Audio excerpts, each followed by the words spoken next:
Hi everyone. In this presentation we're going to be talking about hedging and how you can use it in your academic writing to write more like a member of the university team, to write in a university style.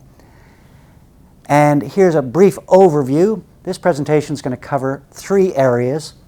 First of all, what is hedging? Secondly, why is it important in your academic writing? And finally, we'll be looking at some useful hedging language. So the first and most basic question is, what is hedging? Well, hedging is also known as cautious or careful language, and one way to understand something is to look at its opposite.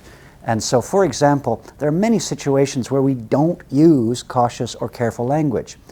In day-to-day conversation, very often, we're not all that careful or precise when we speak. I'm starving. Well, is that actually literally true? Probably not.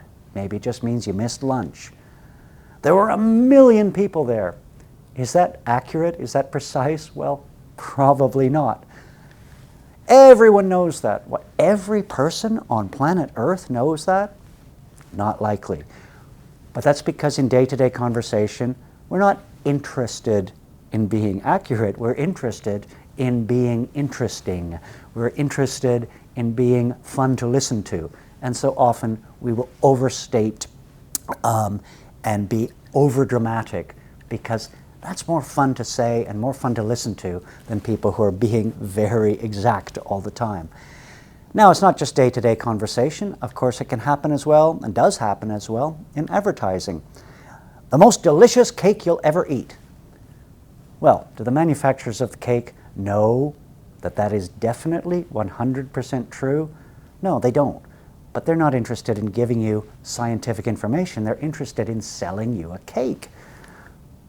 The solution to all your communication needs. Is that 100% accurate? 100% provable? Nah, but that's okay. We're trying to sell a product. Nobody makes a more comfortable shoe. Again, not a statement that needs to be proved. They just want you to buy their shoes. Now, another kind of salesmanship, of course, is in political campaigns.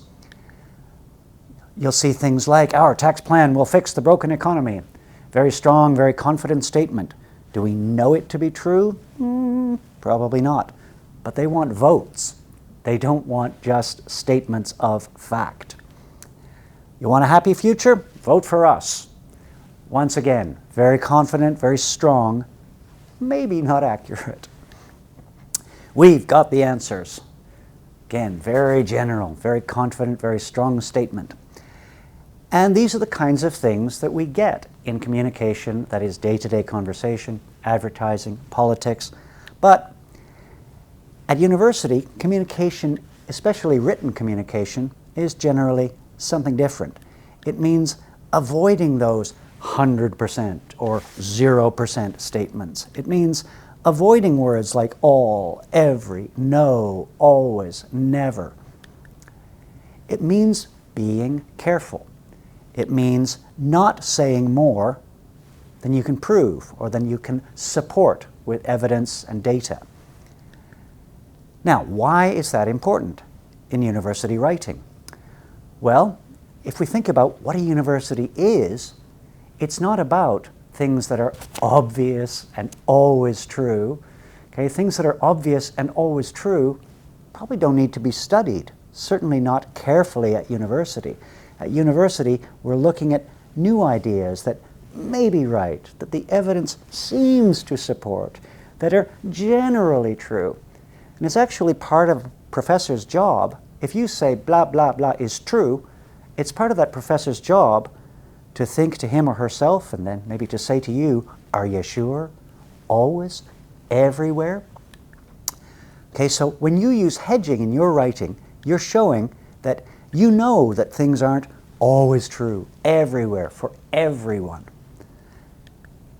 You know that there are other possibilities, other opinions, other interpretations, other ideas. If you're saying end of story, well, that's really not university communication.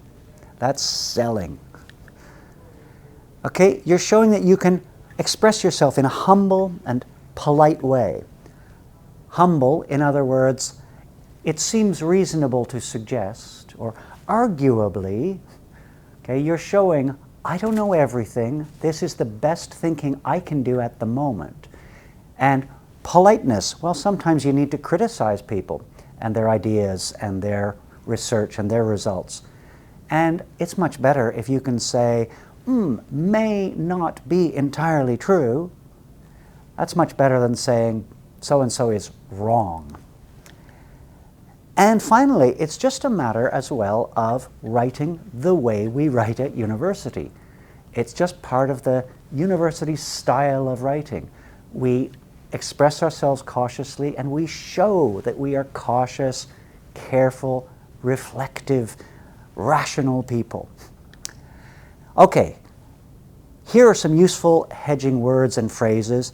These are by no means the only words and phrases you can use, just a few samples. So for example, we can use quantifiers.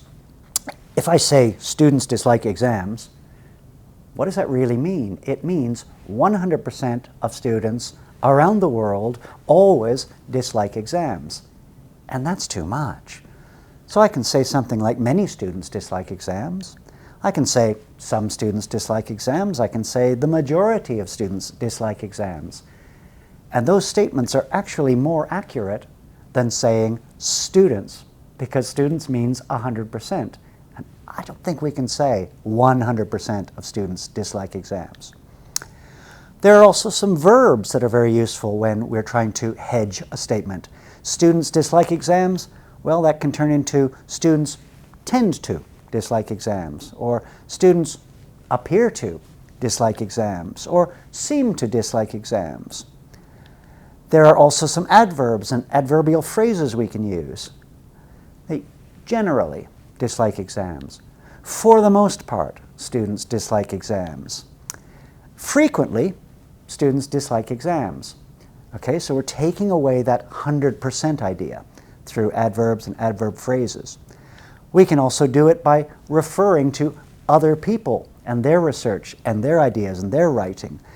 If I say, according to Chan, it means, here's what Chan found. If Chan's wrong, not my fault. I'm being careful. I'm saying Chan said it. Might be right, might be wrong. We can say something like, students surveyed by Jones stated.